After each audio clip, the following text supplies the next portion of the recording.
Les damos la bienvenida al podcast número 241 de Crónicas Guma. El día de hoy yo seré su anfitrión, César Rivera. Me encuentran en redes como @Flagstad. Un saludo para todos y me acompaña como siempre. Víctor Dalos, a mí me encuentran en @Gumba Víctor. Buenos días, tardes, noches, según nos escuchen. El día de hoy Víctor nos trae un juego que tuvo una cierta cantidad de reconocimiento. Hace poco estuvo en medio de un escándalo, o por lo menos de un jalón de pelo de parte de la comunidad gamer por el cierre de su estudio que aparentemente revivió.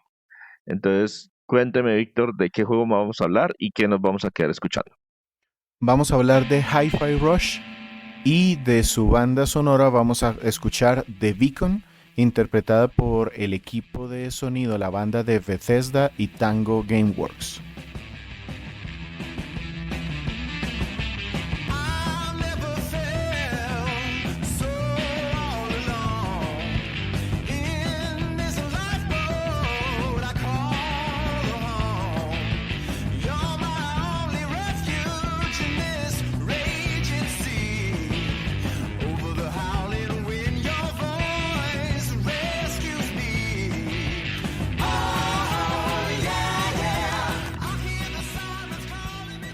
Les recordamos que este y muchísimos episodios de podcast están disponibles en un montón de plataformas. Les agradecemos si ahí donde nos están escuchando nos quieren dejar un like o nos siguen o nos dan un dedito arriba o lo que corresponda.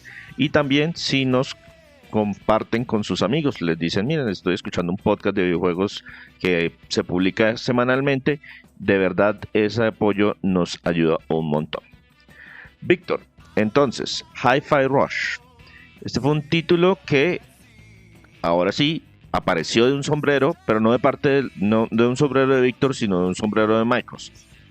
Y es que tuvo un lanzamiento bastante espontáneo. Surgió del suelo como una margarita. Cuénteme, Víctor, en qué plataformas está disponible, cuándo salió inicialmente y qué otros datos nos quiere contar. Bien, como anticipa César, este fue un juego que tuvo un lanzamiento bastante sorpresivo en general.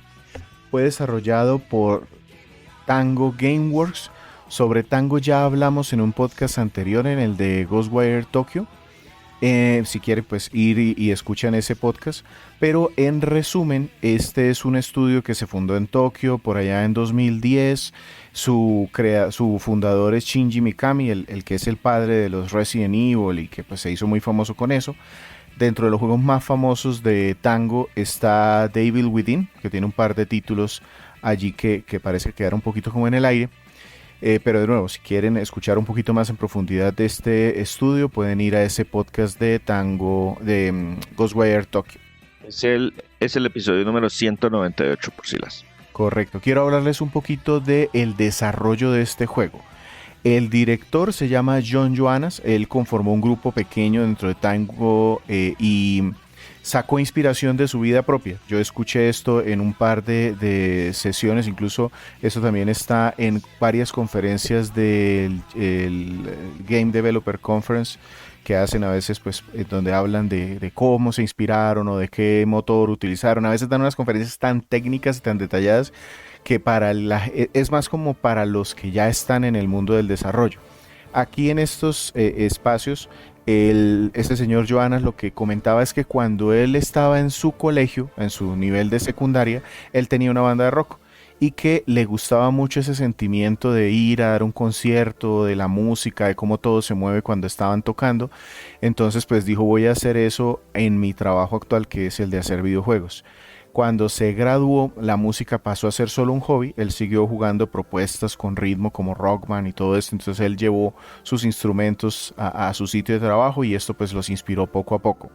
Dice que el concepto de Hi-Fi Rush empezó por allá en el 2012, o sea, hace muchísimo tiempo. Pero se empezó a desarrollar como muy por los laditos con un grupo muy pequeño porque ellos pues debían enfocarse. Tango no es un equipo muy grande o no era un equipo muy grande, entonces debían como ir dándole prioridad a los lanzamientos y poco a poco como que le iban poniendo tiempo a este juego. En el 2012, perdón, en el 2018 empezó la negociación para que Microsoft adquiriera Zenimax. Resulta que Tango hacía parte de todos estos estudios que tenía Zenimax y esto pues los obligó como a enfocarse únicamente pues en concentrarse en esa compra, sanear sus números, todo lo que se necesita hacer antes de unas ventas y el juego quedó pues congelado un momento. Cuando ya llegó 2020, que ellos dijeron, bueno, ya en 2019 finales dijeron vamos a hacer el lanzamiento ahora sí de este juego, ya lo podemos presentar. Resulta que ellos querían hacerlo en el E3 del 2020, pero ese se canceló por el tema de la pandemia. Y comenta que no lograron encontrar un espacio ideal para anunciarlo hasta que Microsoft dijo, venga, ustedes que tienen, muéstrenme qué es lo que tienen adelantado. Ellos le presentaron ese juego y Microsoft dijo, perfecto, principios del 2023 yo necesito mostrar algo ya para uno de los eventos que tenían ellos de su año e hicieron un Shadow Drop. Para quienes de pronto no están como muy al tanto, un Shadow Drop es que sencillamente anuncian un juego y ese mismo día lo lanzan. Eso es muy raro en este negocio de videojuegos porque son inversiones que tienen años de realizarse y es bastante complicado que sin hacerle campaña publicitaria un juego logre reconocimiento. Entonces pues eso llamó mucho la atención. Normalmente la idea es crearle algún tipo de hype o de expectativa a los jugadores y mostrarles un pedacito aquí. Primero les mostramos un teaser, luego les mostramos el tráiler, luego les mostramos a profundidad cómo son las mecánicas del juego y le vamos lanzando publicidad aquí, publicidad allá y los vamos presentando en varios eventos de tal manera que las personas deseen adquirir el juego de alguna manera y al momento en que llegue el lanzamiento del día 1 tengan un montón de preventas adelantadas y también pues mucha expectativa por parte del público. Eso no pasó acá. Sobre todo en los títulos grandes, ¿no? Porque bueno, esos Shadow Drops a veces suceden en títulos menores, de juegos independientes, de dos o tres personas. Nintendo lo hace a veces en los remasters o en los remakes, lo hizo por ejemplo con el de Metroid Prime, pero porque son juegos que ya de por sí tienen un nombre, tienen un reconocimiento. Es decir, si Nintendo sale mañana y dice mi nuevo Mario 3D sale hoy,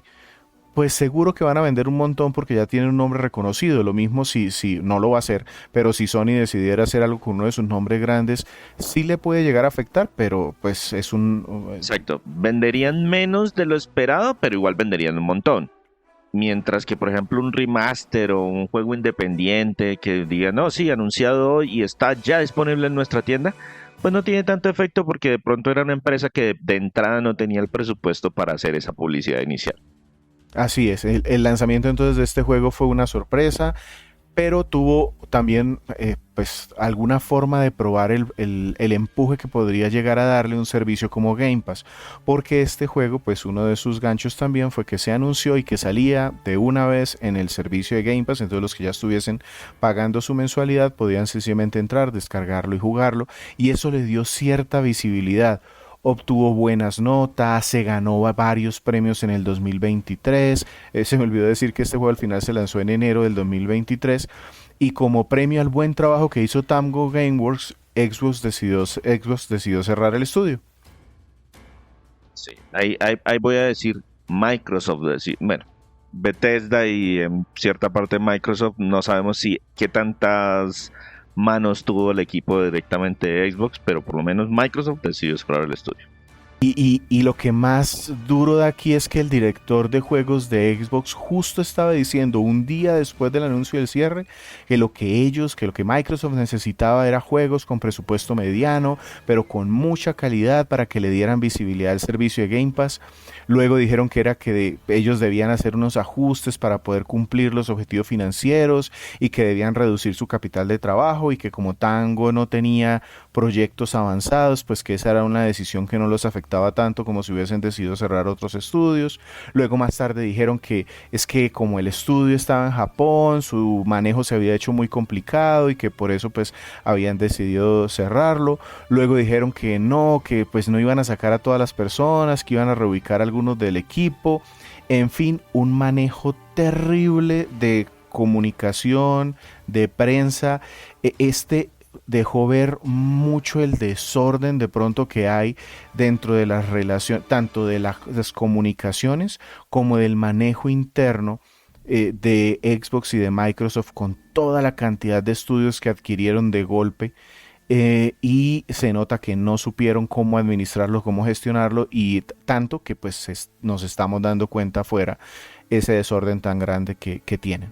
Mención especial, no sé si Víctor lo tenía ahí, antecitos del anuncio del cierre del estudio, también se lanzó la versión del juego en PlayStation 5, que también fue una sorpresa para muchos, porque Microsoft supuestamente había comprado muchos de estos estudios para tenerlos dentro de su manto y promocionar el Game Pass y ya en parte la exclusividad de su consola. Miren, es que ustedes pueden solo se puede jugar esto en nuestro Xbox y en PC. Pero en ese momento decidieron que no, que también iban a lanzar algunos juegos seleccionados en PlayStation 5 o en Nintendo Switch, y este fue uno de esos 4 títulos que se lanzaron en ese momento.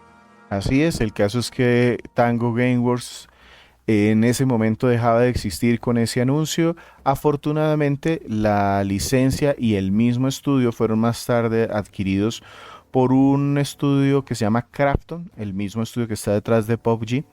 Ellos dicen que lo hicieron sobre todo porque les interesaba ese tema. Saben que Hi-Fi Rush, y lo dijeron públicamente, no es una licencia superventas, pues es una nueva licencia, apenas apareció, y que no lo hicieron tanto por salvar a esa licencia como tal, sino porque les interesa tener presencia en Japón y además las ideas del equipo que desarrolló tanto The Evil Within como este Hi-Fi Rush.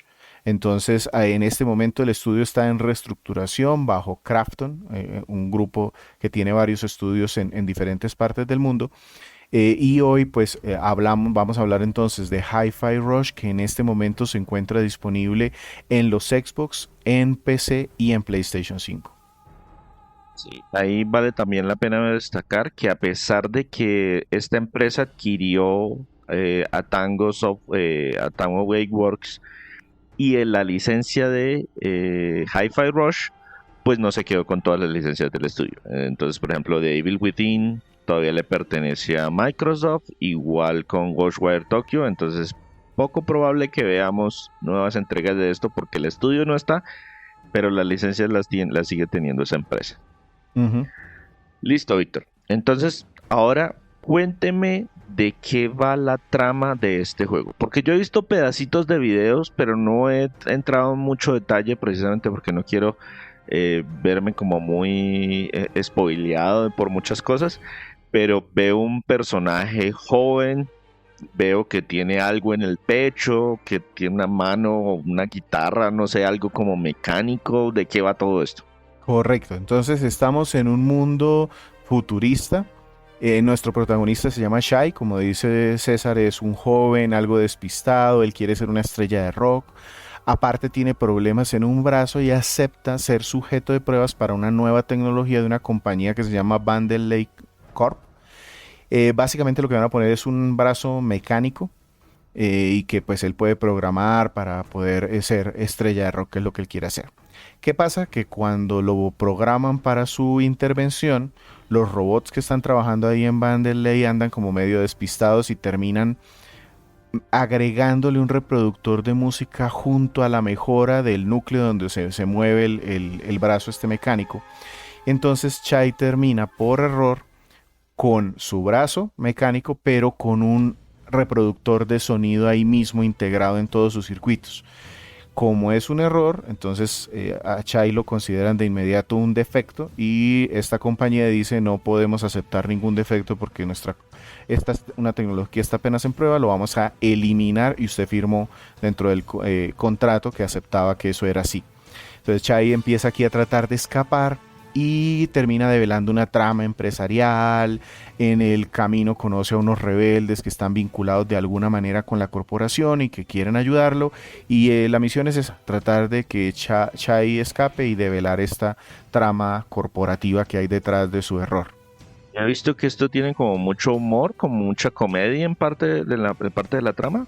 Sí, mucha comedia física, mucho tema de, por ejemplo, al puro principio en esta cirugía, entre comillas, que le están haciendo a Shai, la forma como le llega el reproductor de música es que sencillamente se cae de una cajita, rebota 4 o 5 veces, le cae en el pecho y cuando termina su cirugía a él no lo llevan a ningún cuarto de recuperación, sino que como con un trampolín lo sacan y lo estrellan contra un muro.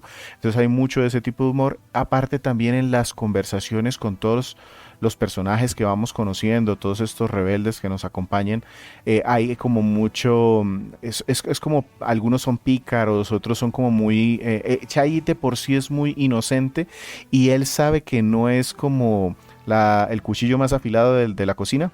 Entonces, todos como que se burlan cuando él pone planes, pero él se imagina planes estrambóticos y al final termina como convenciendo a todo el mundo solo por el carisma que tiene. Entonces sí, tiene humor, está muy bien llevada, es muy ligera, no se toma en serio, rompe la cuarta pared en algunos momentos, pero de una forma muy graciosa. Hay un momento en donde está él ideándose un plan para infiltrarse en algún lado y se lo imagina, dice, no, y es que como si fuese un videojuego y yo le disparo acá y luego me recubro mi energía, curo mi energía y ustedes me ponen unos escudos y entonces le dice uno de sus compañeros que si piensa que eso es un videojuego, que están en la vida real, que se comporte bien, y él lo que le responde es, ¿y si estamos en un videojuego no podría funcionar? Entonces hay como muchos de esos guiños que le quedan muy bien en varias partes al juego. El estilo visual también es muy llamativo. Eso se ve a través de las cinemáticas. Ya me he mencionado varias como animaciones dentro del juego. Pero yo también he visto, yo también he visto de eso que aparecen como las caritas de los personajes y texto. Sí, hay una combinación en donde la mayoría de las conversaciones que se dan dentro del juego mientras vamos avanzando, se dan presentando a los personajes y con algunos globitos de texto por allí. Pero en algunos puntos especiales, entonces ya pasamos a una cinemática que está pre-renderizada, que va muy bien porque en general el juego todo está hecho con un estilo cartoon, que es muy fluido. Entonces, si bien se alcanza a notar cuando estamos pasando de una sección jugable a una cinemática, el, no se nota un cambio tan grande como por ejemplo, qué sé yo, por ejemplo los juegos de Mortal Kombat, no los últimos, sino de pronto el 10 se notaba mucho cuando dábamos ese salto. Aquí no, aquí se ve muy fluido y eso aporta que la trama y la jugabilidad se integren muy bien, eso me gustó bastante. Listo, Víctor. Entonces hablemos directamente de ese tema de la jugabilidad. Porque esto es un juego de acción. Yo veo que hay golpes de un lado para el otro. Pero hay como un metrónomo, un tema de ritmo. ¿Cómo entra ahí a jugar todo ese tema? Toda esa combinación. Este es un juego hack and slash en su base. Un Devil May Cry, un Bayonetta. En su base es eso, un juego de combos rápido, de mucha acción, pero que tiene ese agregado adicional y es que como Shai tiene un reproductor de música en el pecho, él todo lo ve como si se moviera al ritmo y eso es muy evidente en los muros, el humo, cómo caminan algunas personas, él las ve como si fuesen al ritmo de la canción que él está escuchando, que es la banda sonora del juego. Todo el escenario como tal, digamos que también nos da pistas en todo momento de a dónde debemos dirigirnos por ese mismo movimiento. Y hay dos como secciones bastante marcadas en la jugabilidad. La primera y la más importante sin duda es el combate. Ahí entonces tenemos cámara al hombro, un botón para golpes fuertes, otro para golpes rápidos, para esquivas, para bloqueos, para saltos. En algún momento desbloqueamos un lazo que nos permite acercarnos a los enemigos. Aparte tenemos unos ataques que pueden hacer nuestros amigos de apoyo. Ellos llegan un momentico, hacen un ataque y se van. Esos O como un movimientos, striker en un juego de peleas. exactamente, algo así. Todos esos movimientos no es necesario hacerlos a ritmo. Se pueden hacer como un juego hack and slash de botones y tratar de hacer los combos. Pero si lo hacemos al ritmo de la música, entonces ahí tenemos bonificaciones. Si se hilan combos, obtenemos, se hace mayor daño a los enemigos o nos dan unas mejores calificaciones porque digamos que aquí nos movemos de arena en arena, vamos teniendo combate, nos llegan hordas de enemigos, los eliminamos y al final nos dan una calificación por ese combate y esa calificación es importante porque nos dan recompensas inmediatamente en forma de engranajes, de salud. Entonces si lo hacemos muy bien obtenemos mejores bonificaciones inmediatamente. ¿Para qué sirven esos engranajes? Más adelante con ellos podemos comprar mejoras. Eso me gustó bastante porque hay cuatro opciones de mejorar a nuestro personaje. Entonces una es desbloquearle combos. Entonces yo pago en un determinado sitio y ahí voy desbloqueando combos de que si rápidamente con los botones de golpes rápidos se hilan combos o si hago golpes al ritmo con los golpes más fuertes, son más lentos, pero también puedo irlos intercalando o si le puedo meter una esquiva. O sea, todo eso, una serie de combos muy que enriquecen el combate, se pueden comprar con esos engranajes. También hay una barrita especial aquí, además de la salud de Shai, hay una barrita de energía. Cuando se llena esa barrita es como si fuese un especial de los juegos de pelea, entonces se llena completo de estar dando golpes y estos puntajes. Hay unas baterías de energía que también se liberan, entonces yo puedo utilizar ese poder especial que es pues cinemático y cambia la cámara y puedo también comprar otros movimientos especiales si con esos engranajes. Hay una tercera mejora que ya son los típicos temas pasivos, entonces más salud, o una barra de esta de energía más grande para tener no solo un nivel de especial sino dos, otros temas allí de poder activar más fácilmente unas colaboraciones que nos dan nuestros compañeros. Y por último, también que se compra bueno, aquí puede comprarse con estos engranajes una mejora de unos chips que son como también mejoras pasivas, resistencias, por ejemplo, algún elemento o algún estado que se pueda infligir a Shai. Pero estos sí los puedo activar y desactivar. Por ejemplo, si compro una mejora de salud de las mejoras anteriores que les decía, esa sí ya se me quedó allí. Pero los chips son intercambiables. Entonces, si en algún momento, en algún nivel veo que es mejor que uno de mis compañeros se recupere más rápido para que me venga a apoyar más frecuentemente, entonces yo pongo ese chip. Pero si en otro veo que no, es mejor que otro de los compañeros se recupere más rápido, pues también puedo cambiarlo y eso es variable. Entonces los engranajes sirven para eso y es bueno por eso hacer en el combate todos los movimientos, todos los ataques tratando de seguir el ritmo. Eh, me salté aquí un poquito el tema de la mejora, pero del combate me quedan algunas otras cosas. Les había hablado de los amigos, como dice César, como si fuesen strikers en los juegos de pelea que van, salen un momentico, hacen un ataque y se van. El tema es que estos se van desbloqueando a medida que avanzamos en la historia y sirven contra diferentes tipos de enemigos. Entonces, por ejemplo, hay uno que se pone un campo de fuerza y uno justo de los strikers nos sirve para quitarle ese campo de fuerza. Hay otro que, por ejemplo, lanza ataques o tiene un arma de fuego. Entonces, uno de esos strikers sirve para contrarrestar esos ataques de fuego. Entonces, los vamos utilizando según se necesite. Aparte está el tema de los enemigos. La gran mayoría son robots. Hay unos pues muy simples al principio, unos que atacan de lejos, otros que tienen espadas y escudos y resisten más golpes. Hay unos que se encargan de ponerle escudos a los contrarios. Entonces hay suficiente variedad en los combates como para que no se sienta, digamos que monótono. Si bien pues se empiezan a repetir, lo que ya nos empiezan a mostrar son como tácticas que ellos hacen. De pronto en algún momento llega uno volador y ese cuando ya lo derrotamos como que vuelve y nos aparece después, pero entonces nos lo unen a otro que le pone un escudo. Los van combinando. Exactamente. Los van combinando, van haciendo diferentes. Al principio son uno de este estilo, luego tres de ese estilo, luego aparece otro estilo y luego entonces empiezan a hacer combinaciones.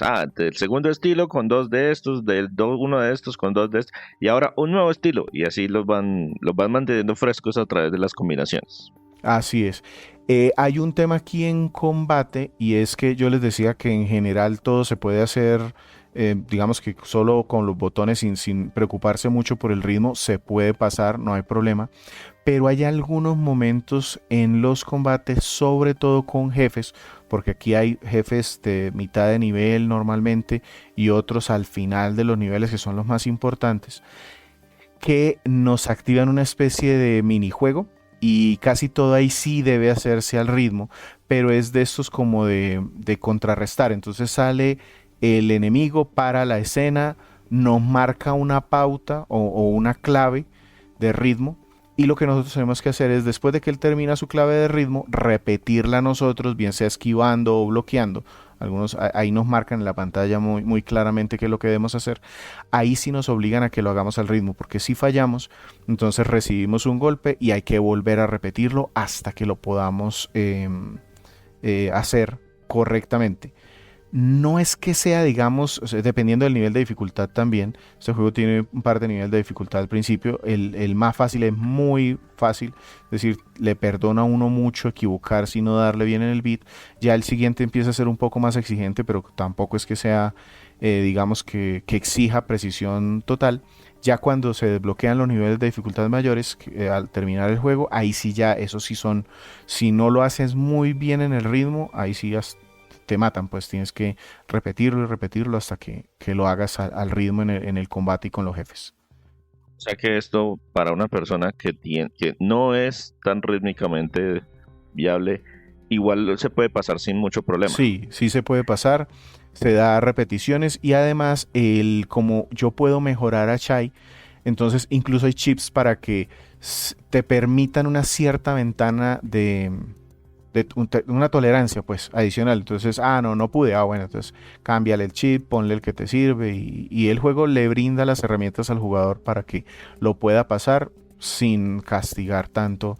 Eso sí, si lo quieres poner muy estricto, el juego también se puede hacer súper estricto, de que casi que los movimientos no son efectivos si no los haces con el beat. Además del combate, ¿hay algo más? ¿Hay algo de plataformas o cómo llegamos de un sitio a otro? Aquí hay una zona de exploración que normalmente son retos de plataformeo. Es muy lineal, o sea, te van marcando casi que por dónde te debes ir. Lo que sí es que en el escenario hay algunas desviaciones precisamente como para encontrar más engranajes o alguna mejora de salud o una barra de especial o coleccionables que pueden ser que nos dan dinero o algún estético. Hay algunos acertijos muy sencillos o bloqueos que exigen el uso o el activar a uno de esos acompañantes en un momento en particular.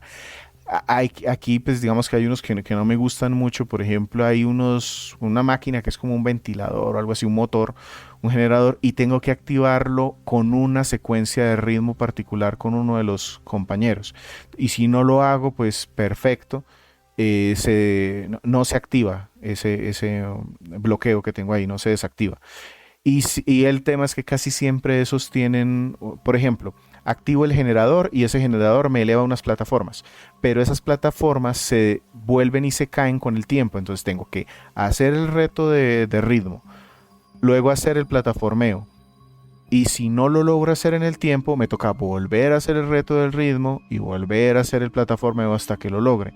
Me pasó en 2 o 3 niveles que ya llegaba a frustrarme porque no era tanto que fuera difícil, sino que ya me parecía tedioso hacer las dos cosas. Pero pues no están en muchos lados y funciona.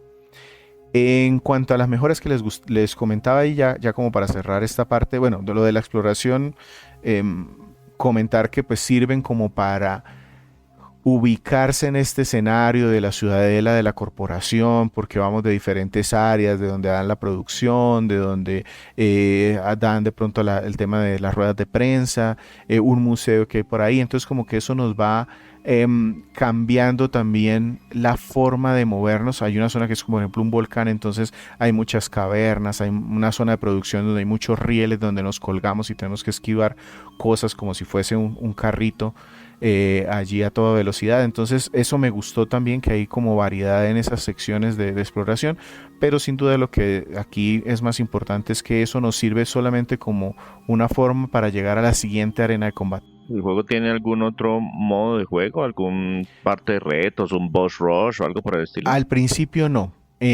Para pasar el juego, el modo de historia, eso sí solamente tienes esa opción. Afortunadamente tampoco es tan largo, a mí me gastó unas 10, 12 horas tal vez pasar el modo historia en una dificultad pues normal.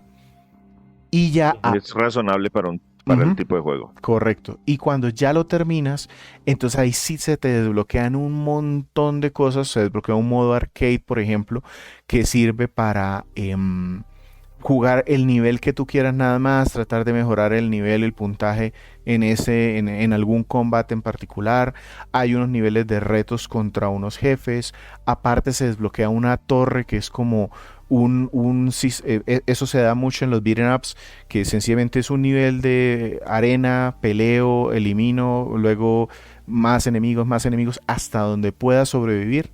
Un modo de supervivencia. Ujú. Y luego se desbloquea una dificultad adicional. Aparte hay muchos coleccionables escondidos que cuando lo pasas al principio no puedes encontrar todos. Porque, por ejemplo, en el primero o segundo nivel te exige tener ya a uno de esos acompañantes. Entonces eso está hecho para que lo desbloquees en el modo arcade, en donde ya te puedes traer a todos los amigos que vas reclutando hasta el final, pero pues te lo traes al primer nivel y así desbloqueas cosas que te hacían falta. O sea, el juego sí tiene muchísima rejugabilidad, invita a estarlo así. Pues yo lo terminé, luego me metí en el arcade, me metí en este modo de la torre a jugar un rato y no lo quité esto lo jugué la gran mayoría del Steam Deck porque pues es muy cómodo y tampoco es tan exigente y gráficamente se ve bien. Lo logra correr a 60 cuadros, entonces pues por ese lado estamos bien. Em, y no lo quise desbloquear porque sí es uno de estos juegos a los que me veo volviendo a juguemos un ratico esta torre, pasemos un rato aquí el beat'em up con el ritmo, con las canciones, porque yo puedo también ya después cambiarle las canciones que le pongo de fondo y como eso me cambia el ritmo del juego, entonces se hace también algo diferente. Listo, Víctor. Entonces empecemos a hablar un poquito de los aspectos técnicos. Ya mencionábamos en varias oportunidades que esto es muy caricaturesco, esto es como un efecto como cel shading, tiene muy buena animación. De pronto sabemos en qué motor lo hicimos o qué nos puedes mencionar aparte de los temas visuales. Hi-Fi Rush utilizó Unreal Engine 4.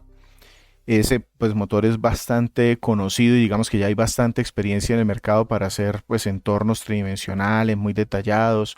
El estilo artístico es lo que realmente marca la diferencia porque es cel shading, que no es que sea digamos que algo muy novedoso, muchos juegos lo utilizan actualmente, pero le quedó perfecto a este juego porque lo que querían hacer es que se viera como un cómic y aquí se nota mucho tanto el uso del motor como el estilo artístico. Es algo un poquito sorprendente porque hay que recordar los juegos de los que venía trabajando Tango. O sea, los juegos inmediatamente anteriores a estos son The Evil Within, The Evil Within 2, terror puro y ultra realista, y Ghostwire Tokyo, que es un juego de acción en primera persona, también con estética muy realista. Este se siente como, o sea, dimos un giro brusco a la izquierda porque sí se ve muy, muy animado. Ujú, correcto, entonces muy atractivo porque quiere parecer, digamos que además el mismo estilo artístico complementa con el humor, como con lo ligero de la trama también y lo hace muy dinámico. Tiene varias cosas que me llamaron mucho la atención y ya lo había comentado previamente, pero lo recalco aquí, la sincronización de los gráficos con la música. Entonces es uno de los aspectos como más innovadores, en la jugabilidad se sincroniza mucho, los ataques, el ritmo, cómo cambia un poco el escenario, los colores según el ritmo que va escuchando Shai en la banda sonora, lo fluida de las animaciones, eso me gustó mucho porque para este tipo de juegos eso es muy importante, que todo se mantenga fluido y estable. Y por último, como la mezcla de lo que yo les decía, que en algún momento vamos nosotros en las plataformas, hacemos un combate y cuando termina el combate se nos mete una cinemática, pero se ve muy bien, o sea, pega bien ese cambio, no se ve un corte. Recuerdo Renzo cuando nos hablaba de Evil West, él se quejaba mucho de que esa transición de cinemática, jugabilidad cinemática, a él le molestó mucho. Aquí se nota que pues fue un aprendizaje y funciona mucho mejor.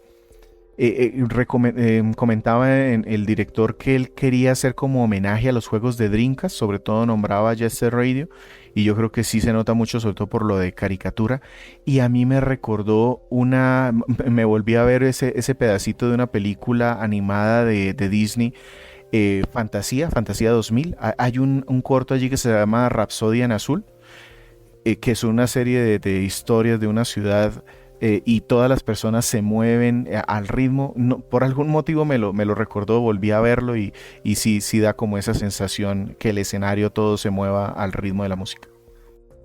Pues mencionó que lo jugó en un Steam Deck y que incluso en esa maquinita es capaz de ir a 60 cuadros por segundo. ¿Usted sabe si en todas las plataformas va al mismo, o por lo menos si es estable? Sí, eso digamos que lo pusieron como primer objetivo, tanto para ponerlo en PlayStation 5 como cuando hicieron ese desarrollo híbrido en Xbox. Tenía que correr a los 60 cuadros por segundo en el Series S, y de ahí pues en todas las consolas. Sí, porque eso es súper importante para todo el tema de los juegos de ritmo y de los juegos de acción también. Víctor, entonces hablando de ritmo, cuénteme de qué va la banda sonora de esto y otros aspectos sonoros que valga la pena mencionar. Como Shai quiere ser estrella de rock, digamos que el corazón de la banda sonora es rock. Pero hay un poquito de punk por allí, hay otro poquito, o sea, unas baladas un poquito más lentas, dependiendo del escenario, ¿no? Cuando están conversando o cuando estamos solo explorando al principio en algunos niveles es un poquito más pausado. Lo que me llama mucho la atención aquí pues es pues, la cantidad, la banda sonora como tal salió a la venta con casi 4 horas de música, y aquí le llamaron o recalcaron mucho que hay posibilidad de poner dos tipos de banda sonora, por decirlo de alguna manera. Hay una que es con música que tiene derechos de autor, porque hay bandas como Nine Inch Nails, como The Prodigy, The Black Keys. Bueno, hay bastante gente. Aquí hay una canción que a mí me encantó mucho. Hay un jefe por allí que utiliza el artista se llama Wolfgang Gartner, y él lo que hizo fue coger la quinta sinfonía de Beethoven. Wolfgang, sí. Y la remezcló con electrónica. Entonces le quedó bastante bien para el jefe en particular que tenía allí. El tema con esto es que como lo que quería en su momento Tango es que mucha gente viera esto y por su lanzamiento pues que se hiciera más viral la publicidad, entonces le metieron una segunda banda sonora que es ya interpretada y son canciones que pueden utilizar los streamers sin que le vayan a salir de pronto problemas de que les hagan caer de copyright. Sí. Uh-huh. Normalmente los streamers son muy cuidadosos con eso. O sea, por ejemplo, una plataforma como Twitch les permite publicar cosas prácticamente si viene en el juego, se lo permite. Pero si usted trata de utilizar y de hacer streaming en una plataforma que es mucho más estricta con el tema de derechos de autor como YouTube, si el juego no tiene una banda sonora propia, sino que utiliza canciones licenciadas, el mismo YouTube con sus algoritmos les tumba a ustedes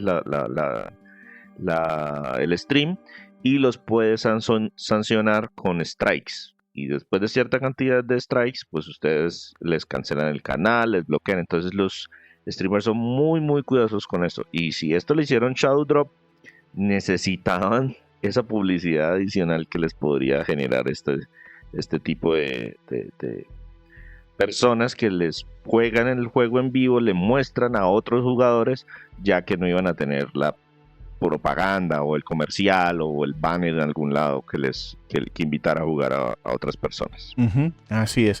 Entonces de aquí resaltar, me gustó, yo lo jugué toda la parte arcade la jugué, perdón, de la historia la jugué con la banda sonora pues licenciada.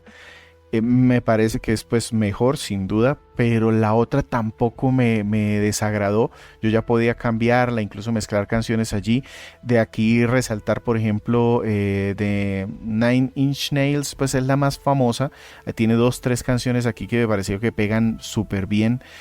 Hay la de Wolfgang Gartner, ahí hay una que se llama Wearing de Joy Formidable. En el punto donde lo ponen me parece perfecto. Y la otra también, digamos que pega muy bien porque son buenas canciones. De hecho, la primera que les puse aquí, la de The Beacon, y una que le voy a poner ahora más adelante, las dos son de la banda propia de Tango y Bethesda, que funcionan bastante bien. Ya sobre las voces, eso también me descrestó. Me vi cambiando de idiomas porque esto tiene actuación de voz en un montón de idiomas y de un muy buen nivel, porque lo que ellos hicieron fue buscar a los dobladores de algunas series de anime en particular. Como que dijeron, bueno, Chai tiene este tipo de voz, entonces voy a buscar esta serie de anime. Ahí sí les quedé viendo exactamente la serie de anime porque me puse y lo busqué, pero es que trabajan en un montón de cosas, o sea, son actores profesionales, y de series pues de el nivel de Jujutsu Kaisen, bueno, de Jujutsu Kaisen. ese, ajá. Entonces hay varios ahí que son se nota. Yo lo puse en español latino, también está en Y español de normalmente, España. y normalmente los actores de doblaje pues se especializan en ese tipo de animación. Entonces el mismo actor uno lo ve en los créditos de 10, 20, 30, 40 series. Entonces sí es difícil identificarlos específicamente por uno, pero normalmente tienen uno o dos papeles que son como los más importantes, porque eso es lo otro que pasa. El actor que hace el personaje principal en esta serie, normalmente lo invitan a un montón de otras series menos conocidas, pero a hacer papeles secundarios como para que no reemplace el personaje principal. Ujú. Y cuando les digo que me encontré cambiando es porque al principio pues lo dejé en inglés porque yo tengo casi todo configurado y pues me sale por defecto así, pero dije, bueno, vamos a probarlo en el latino y me encantó el latino y lo dejé porque muchas de las bromas como que las localizaron también muy bien localizadas. También lo pasé al español solo por burlarme, pues porque si bien yo sé que en España harán lo mismo con los dobladores latinos, aquí en Latinoamérica nos burlamos bastante del doblaje español, entonces lo puse también y también me gustó, me parece que fue de buen nivel.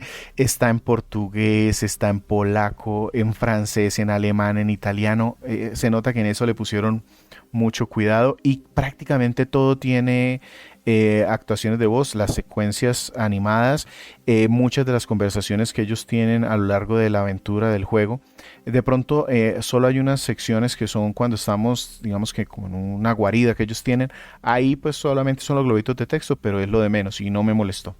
Listo, Víctor. Entonces me mencionó que vamos a escuchar otra canción de esa banda sonora propia del juego. Dígame qué tema es y nos pasamos al cierre. De Tango y Bethesda, la canción se llama I Got This.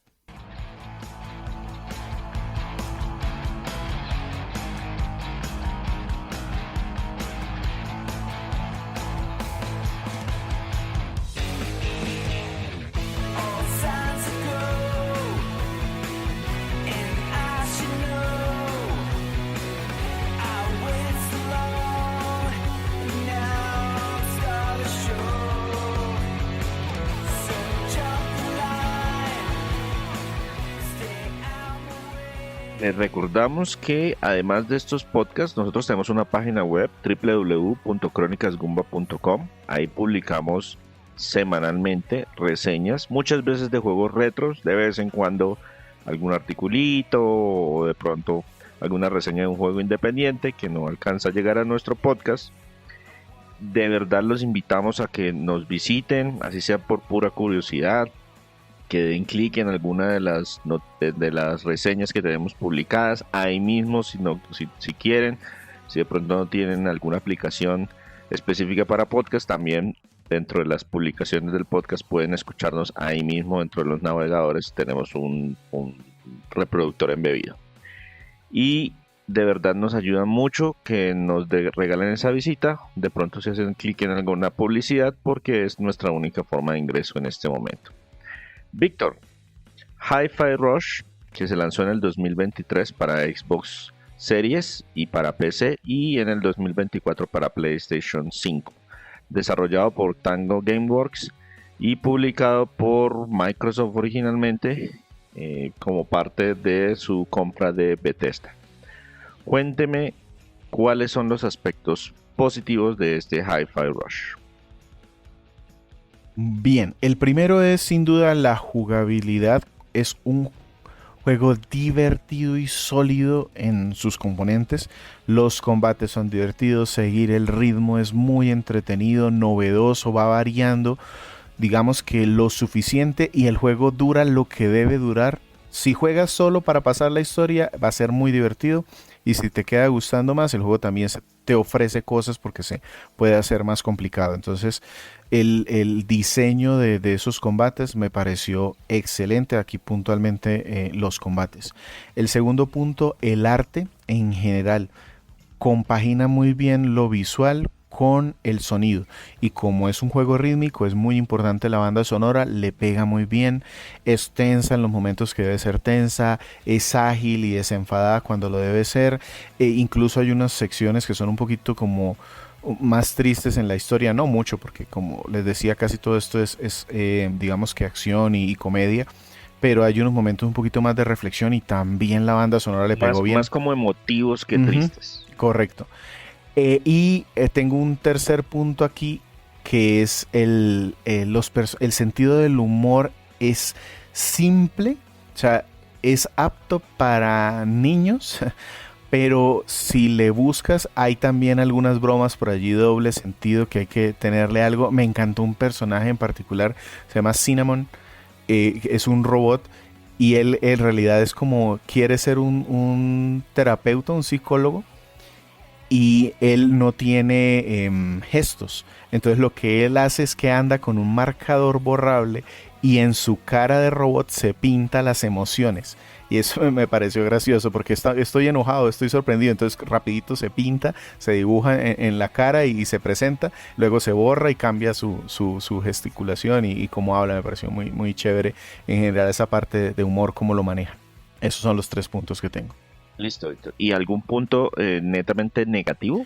Netamente negativo no, pero sí tengo un par de puntos que me alcanzaron a molestar, entonces los menciono aquí por si a alguien también le pueden llegar a... Que vale la pena mencionarlos precisamente porque si le molestaron a Víctor es posible o es probable que le molesten a alguien más. El primer punto es que algunas secciones de plataformeo se me hicieron aburridas, como que las pusieron porque tenían que ponerlas. Entonces sencillamente se me hicieron o largas o algo, digamos que sin mayor...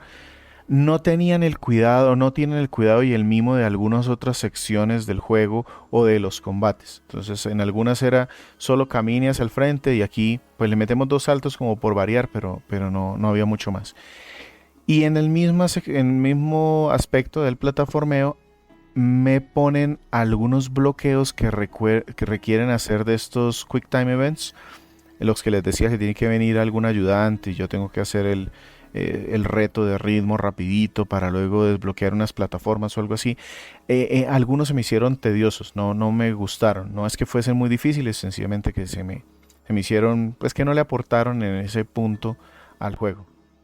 Listo, Víctor. Entonces, para cerrar esto, ¿qué queremos hacer primero? ¿Lo ponemos en alguna clasificación o tratamos de buscarle algunos juegos comparativos? ¿Qué prefiere? Yo voy a ver, de los juegos comparativos, como tiene este tema de hack and slash y de ritmo, de lo que ya nosotros hemos hablado, y pues de nuevo esta sección es un poquito como para invitarlos a que si les llamó la atención este juego y ya conocen alguno, pues lo puedan asociar, y si no lo conocen, pues que vayan y busquen porque seguro son normalmente de juegos que ya tenemos en nuestro catálogo de reseñas o de podcast. Entonces, como juegos de acción y hack and slash, yo me divertí con este juego muy al mismo nivel que me divertí con Devil May Cry 5. porque las zonas de plataformeo no eran tan largas, había variación en el tema de los combos, de los ataques. El Devil May Cry es pues mucho más, es espectacular, es un juego de gran presupuesto, pues era el retorno de una de las grandes franquicias de Capcom en su momento, entonces eso se nota ahí.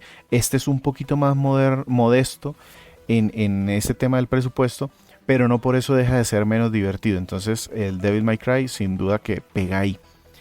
Si quieren saber sobre ese juego, se pueden devolver al podcast número 133 cuando lo reseñó Víctor.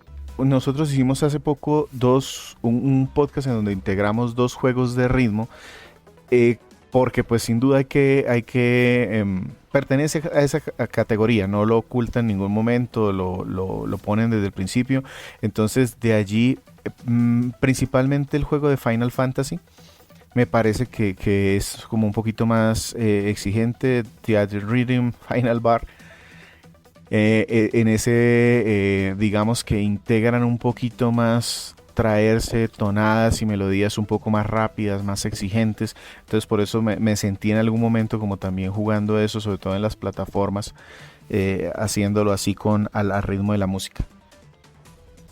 Ese juego que mencionó Víctor y que yo todavía no soy capaz de pronunciar, ese lo reseñamos junto al de Kingdom Hearts Melodies of Memories, por allá en el podcast 227, también si quieren devolverse y escuchar un poquito acerca de esos juegos. Y en la tercera de pronto recomendación se me sale del género como tal, pero a mí me divirtió mucho en el mismo nivel. Street of Rage 4 es un beat'em up, no tiene nada que ver con ritmo, no es hack and slash, es un beat'em up de dar golpes, pero me gustó la forma de construir los combos y se me pareció en algún momento y por eso me encontré divirtiéndome mucho. Los beat'em up uno tiende a repetir mucho los mismos tipos de movimiento, eso es digamos que una característica de los juegos. Aquí me pasó lo mismo, a diferencia de Devil May Cry, en donde sí me encontraba yo como haciendo cosas locas y variándolo según el escenario. En Hi-Fi Rush algunos combos sí yo los empecé a repetir, pero era para perfeccionar el timing. Cuando yo decía, este ya lo tengo, ya este combo me sale y ya sé si tengo un enemigo volador voy a utilizar este tipo de combo, o si tengo muchos con armadura fuerte voy a utilizar este otro. Me sentí igual jugando Streets of Rage 4, entonces por eso me gustó, y lo comparo, si bien pues tiene bastantes diferencias en general. Listo, Víctor. Y entonces, si tenemos que clasificar el juego en una de nuestras categorías, ¿en qué categoría lo dejamos? Este es un comprable sin duda. Es un juego que me atrevo a recomendárselo a cualquier persona. Si no han jugado un beat'em up, un hack and slash, esta es una muy buena opción. Es desenfadado, la temática es sencilla, la historia es entretenida, el arte es muy agradable. Entonces, un juego comprable sin duda. Lo que piden por él, sin problema. Y además hay que mencionar que como se publicó bajo la bandera de Microsoft, el juego está disponible para Game Pass, tanto para PC como para consolas. Y cuando salió para PlayStation 5, si no estoy mal, también salió a un precio reducido, si mal no recuerdo, $30. Digital. El problema que tiene de pronto es un poquito el tema de las versiones físicas, que ahí sí están todavía en mora, pero esperándolas. Sí. Listo, Víctor, muchísimas gracias entonces por presentarnos este Hi-Fi Rush. Cuénteme dónde lo encontramos. A mí me encuentran en @GumbaVictor. Les agradezco mucho por escucharnos. Si pueden dejar algún comentario, si este tipo de juegos les gustan, es un gusto como muy personal mío también. Les agradezco que nos dejen allí su retroalimentación. Y muchas gracias por escucharnos el día que haya sido hoy. Y de este lado se despide César Rivera, me encuentra en redes como @Flagstad. Un saludo para todos, muchísimas gracias para todos los que llegaron hasta este punto y los invitamos a escuchar nuestro episodio de la semana entrante, que es sobre un héroe si logramos convencer a un invitado.